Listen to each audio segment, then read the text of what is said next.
Hello बच्चों, स्वागत है आपका इंटर कॉलेज की ऑनलाइन क्लासेस में। आप देख रहे होंगे आज थोड़ा सा चेंज है यहाँ पर। जहाँ पे हम वीडियो बनाते थे वहाँ पे नहीं बना रहे हैं। क्यों? क्योंकि टॉपिक भी हमारा थोड़ा सा अलग है।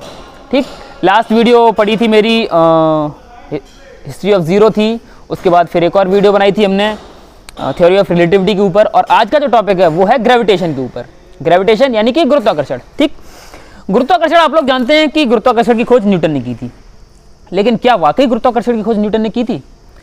गुरुत्वाकर्षण की जो खोज हुई थी वो भारत में हुई थी सबसे पहले, और भास्कराचार्य जी ने गुरुत्वाकर्षण की खोज की थी। चलिए शुरू से बात करते हैं ग्रेविटेशन के बारे में।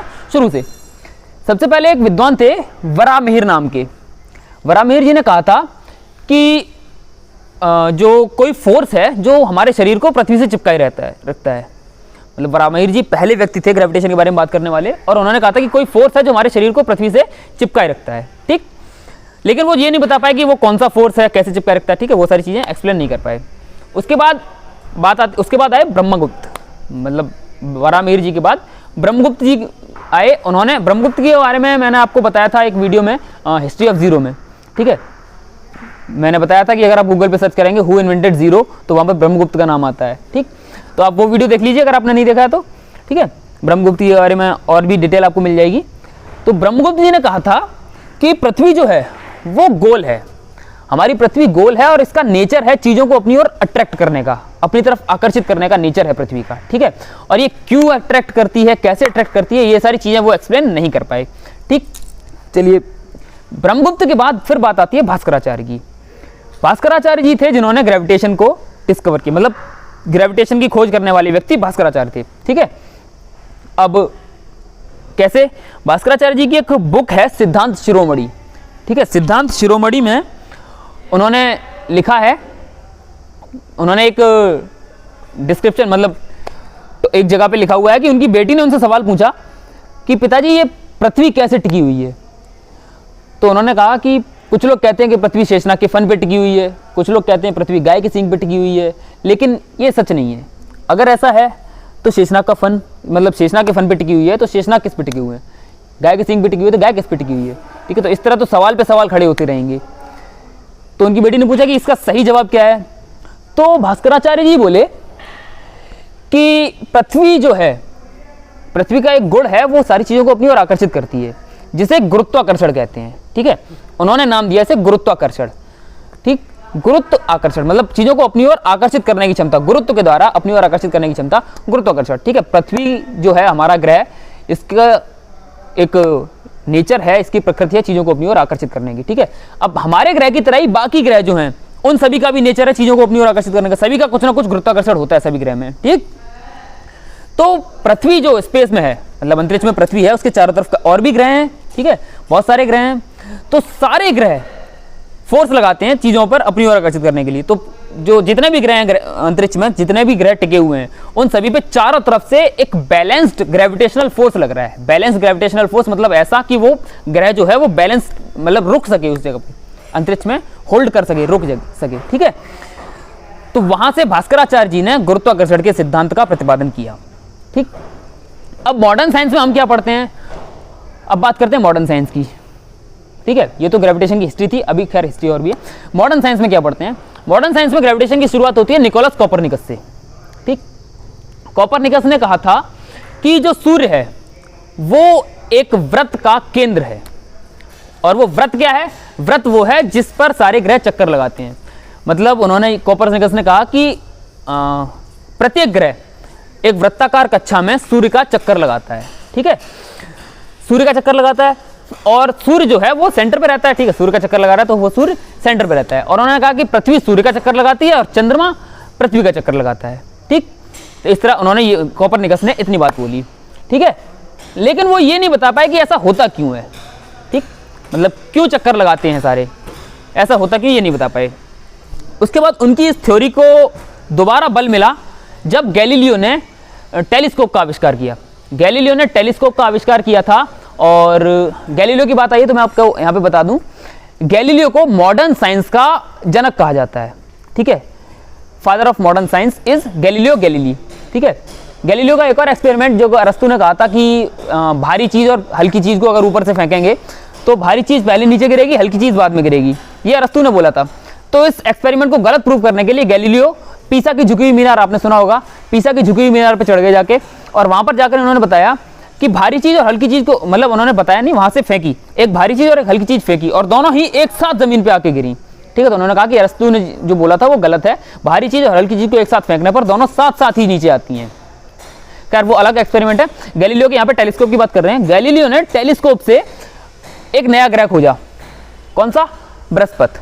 ठीक है, जुपिटर की खोज की गैलीलियो ने, और जुपिटर के 3 मून, 3 चंद्रमा जुपिटर के उन्होंने खोजे, और उन्होंने देखा कि तीनों चंद्रमा जुपिटर का चक्कर लगा रहे थे, जुपिटर का चक्कर लगा रहे थे, और जुपिटर सूर्य का चक्कर लगा रहा था।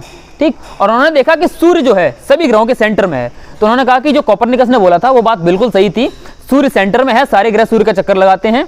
ठीक है, लेकिन वहां भी वो ग्रेविटेशन के बारे में नहीं एक्सप्लेन कर पाए, चक्कर क्यों लगाते हैं, कैसे लगाते हैं, ये सारी चीजें वो एक्सप्लेन नहीं कर पाए। ठीक है, उसके बाद फिर बात आती है गैलीलियो के बाद, मतलब गैलीलियो के साथ ही एक और साइंटिस्ट थे जो इन चीज़ों पे रिसर्च कर रहे थे, वो थे जॉन केपलर।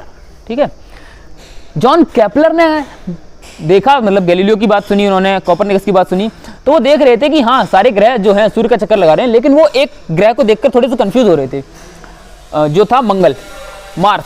ठीक है, मंगल ग्रह को देखकर वो कंफ्यूज हो रहे थे, क्योंकि उन्हें ऐसा लग रहा था कि मंगल कभी आगे जा रहा है, कभी पीछे जा रहा है, कभी आगे जा रहा है, कभी पीछे जा रहा है। उन्होंने कहा कि ये अगर लगातार एक ही गति से चक्कर लगा रहे हैं तो फिर ये आगे ही जाने चाहिए, पीछे की तरफ क्यों आता हुआ दिख रहा है। तो रिसर्च की उन्होंने, इसके ऊपर रिसर्च करके उन्होंने पाया कि जो चक्कर लगा रहे हैं ग्रह सूर्य का, वो सर्कुलर पाथ पे नहीं, एलिप्टिकल पाथ पे लगा रहे हैं, यानी कि वृत्ताकार पथ पे नहीं, दीर्घ वृत्ताकार पथ पे, मतलब इलिप्स बनाते हैं। ठीक है, इलिप्टिकल पाथ पे बना रहे हैं। तो उन्होंने 2 रूल दिए। पहला कि जो ग्रह चक्कर लगाते हैं वो इलिप्टिकल पाथ पे चक्कर लगाते हैं, और सूर्य जो है वो केंद्र में नहीं है, सूर्य फोकस में, इलिप्स का सेंटर नहीं होता, इलिप्स का फोकस होता है। ठीक है, तो सूर्य जो है वो केंद्र में नहीं, सूर्य फोकस में है। ठीक, पहला ये था। दूसरा जो केपलर ने रूल दिया, नियम दिया, केपलर ने ग्रहों के गुरुत्वाकर्षण के नियम के नाम से पढ़ते हैं आप, शायद 12th में चैप्टर भी है।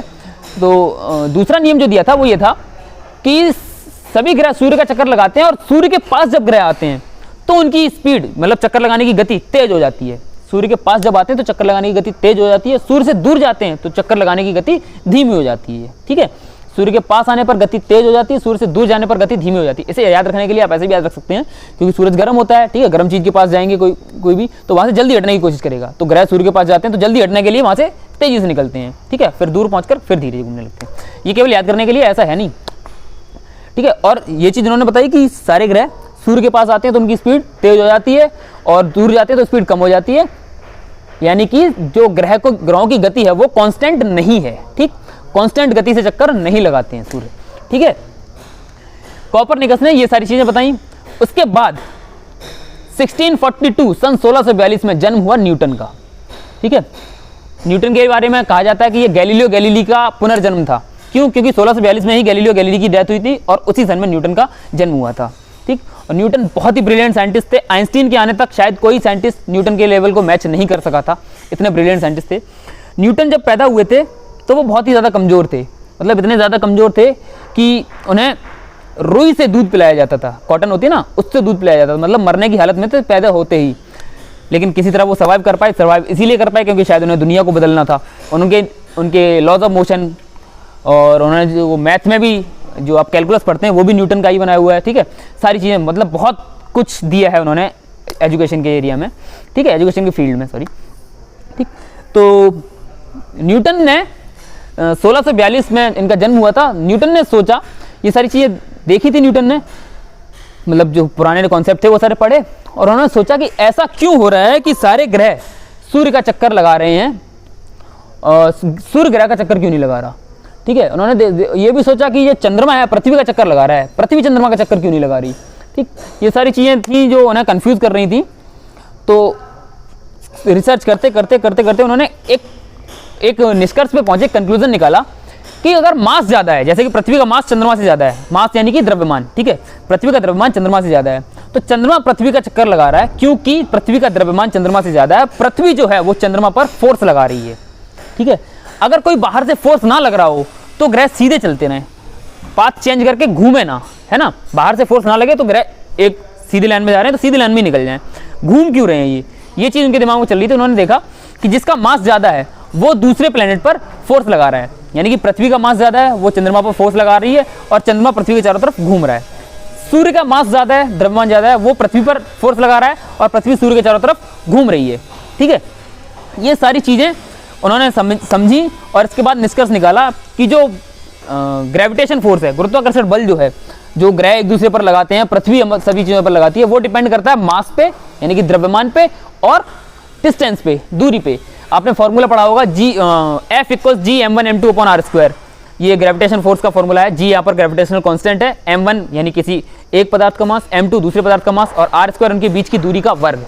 ठीक है, तो ये सारी चीज़ें न्यूटन ने बताई कि जो ग्रह हैं जिनका द्रव्यमान अधिक है वो दूसरे ग्रह को अपने प्रभाव में ले लेते हैं और वो उनके चारों तरफ चक्कर लगाता है। ठीक है, इस तरह से ग्रेविटेशन की जो उत्पत्ति से लेकर के यहाँ जहाँ तक खोज हुई न्यूटन तक की सारी बातें मैंने आपको इस वीडियो में बताई। अगर आपको ये वीडियो पसंद आया हो तो प्लीज़ इस वीडियो को लाइक कीजिए, दोस्तों के साथ शेयर कीजिए, चैनल को सब्सक्राइब कीजिए और बेल आइकन को दबाना ना भूलिए। धन्यवाद।